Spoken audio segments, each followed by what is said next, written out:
Hi, I'm Linda Mao, and welcome to Art This Week. On this week's episode, we visit Holly Johnson Gallery and speak with artist Otis Jones about his work in the exhibition, Otis and Bret. Now for Art This Week.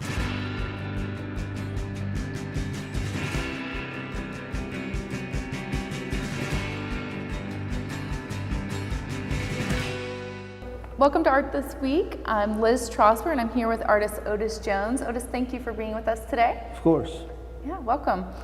Well, first question that I wanted to ask you is that we're here at Holly Johnson Gallery where you're exhibiting work with Bret Slater, and there's quite a lot of work on the walls, and I wanted to ask you about your long career. You've said in interviews before that you knew you wanted to be an artist when you didn't want to be a cowboy. So how has that journey treated you throughout the years? You know, I've been very fortunate. I've either taught and made work, and I've had gallery relationships, and you know, I've been, I don't know other people's definition of success, but to be able to do it throughout my life and be able to do fairly much what I want is been a great thing, and you know, I'm just really lucky. The works that we're sitting in front of and the works here today are very object-like. They're very. That's good. They're very big. They have a presence. Can you talk a little bit about being a painter and sculptural tendencies? How do you build your canvases? What approach do you take when you're building them? Well, it's a very definite thread through my work.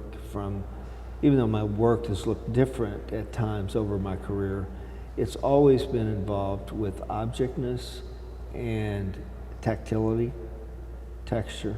Those kinds of things have remained, even though the body of the work may look different. It's still the same issues, and you know, it's about trying to create something that is an object that has some mystery to it, but also, you know, is kind of open to interpretation. They're not designed. They're not. I tell people sometimes, students, I used to say, you know, I'm against ideas, which is a little overstated. But I'm much more interested in urges and, you know, desires. I see these things in my head before I make them. And they're not completely finished. So the dialogue and the attempt to express what I kind of feel, and it might be a weight of a black like that painting, or, you know, this linen showing through in a certain kind of way. You know, all that's real important to me, to invest myself in the history of the making of the painting. And I want that history to be visible. So I'm not trying to hide anything. Hence you see the staples, you see everything that happened, kind of. Comment about history, showing history of the painting. And well, you know, a painting has a certain kind of, or can have a certain kind of geology to it. The same way that, you know, digging in the earth can have, you know, you get to different layers, and you know, it's an addition and subtraction process, which is pretty traditional, but it's building the painting and making decisions about it are not. I don't follow a concrete set of rules, and so it's very interactive. And I think, in a way, the way I make paintings is sort of has a ritualistic quality to it. So would you connect yourself with something like process art and artists that call themselves process artists, or how do you feel in relation to that kind of idea? Well, I think some of that comes into the work. I don't consider myself a process artist, but I think it's sort of, you know, in my life, that process art was a big deal, and I'm sure I was influenced by that in a way. So these things are laid down, sanded, changed, until there comes a resolve.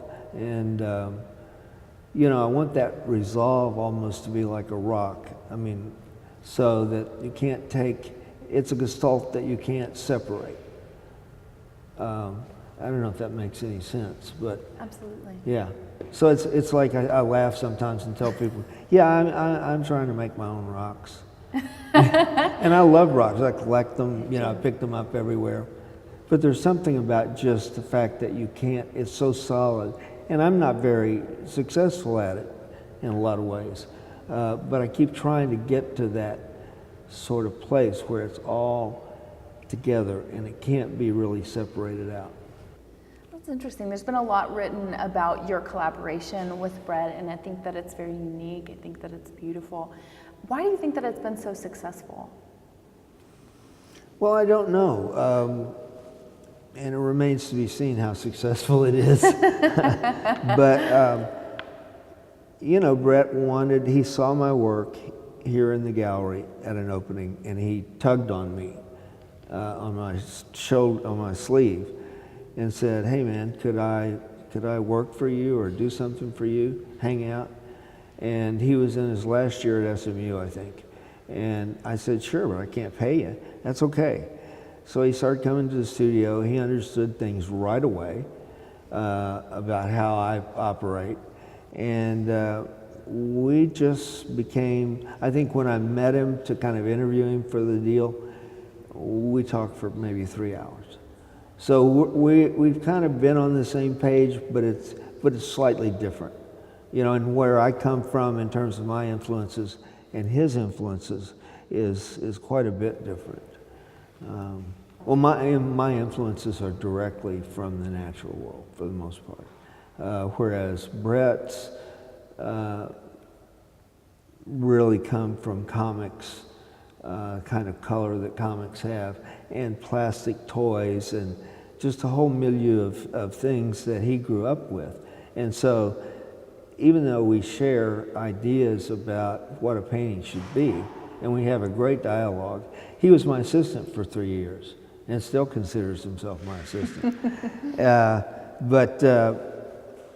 So we share a lot, but it comes out a little different.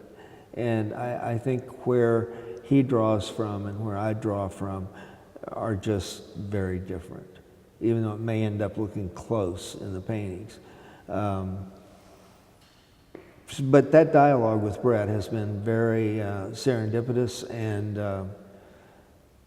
unexpected, and it takes in a lot of layers of mentor-mentee, father-son, just hanging out buddies, and there's a huge difference in our age. And it's just funny that we come together in such a good way. And it's been important for both of us, I think, in our growth. So that's a really nice feature of being able to show with Bret. Well, it seems like the conversation is still going on. Oh, absolutely. And it will till one of us croaks, which will probably be me. Never know. Never know. But No, you don't. But yes, it's been a very important part of the last few years of my work, and I think it's been a real important part to Bret. And it's rarely that you find someone that you can really, lots understood already, and you can really talk about certain things with them and they understand. Because we're trying to talk about basically the ineffable, the unspeakable, what you can't describe. And that's the magic of art, as far as I'm concerned. You either know it's there, and it's very spiritual, and you line up with it the way if you go to a flea market and you see something really dumb, but you just can't get it out of your head. You just kind of line up with it spiritually in a way, or soulfully. And, when I'm explaining to lay people, it's like, I don't know how to access your work. And I said, well, have you ever gone on a little walk and found a stick that felt right, or a rock, or a flea market, you know, and you end up with this thing at home that you have no idea why, you know. So it's that part that's so exciting to me, and I think Bret kind of shares that. I mean, we're alike but different, you know. It's that what you're talking about certainly comes through in the work, and you know, I'm curious about this show in particular, and what it is that you hope that comes through, what you can leave with people with this show in particular. There's a lot of new work that's just been completed. What do you want to leave people with the show? Well, I think, you know, there's been so much talk about Bret being my assistant and similarities and, you know, different things. I hope they see that the work is very different, although it's kind of the same. Yeah, and I think that's what the point is for Bret and I. It's just we've never hung a show together, and I think it's just fun to see both of our works up and to see the similarities and the differences. Let them have a conversation with each other. Yeah, absolutely. And it's just, I think that's what we want to get out of it. And this is the first of 3 two-person shows that we're doing. We're opening a show in New York at Louis B. James on the 19th of June with a whole separate body of work. And then we're opening a show at Annex 14 in Zurich that will be both of us again. And then they decided to take both of us, our work, to their booth at the Torino Art Fair. So it'll just be the 2 of us and a dialogue between. So it's very exciting, you know. Indeed. And fun, you know. I mean, there's nobody I'd rather deal with than Bret. Well, that's wonderful, Otis. Yeah. Thank you very much. Absolutely. We want to thank Otis for speaking with us. For more information on Otis, go to otisjones.net. For more information on the exhibition, go to hollyjohnsongallery.com. That's it for Art This Week. Thanks for watching.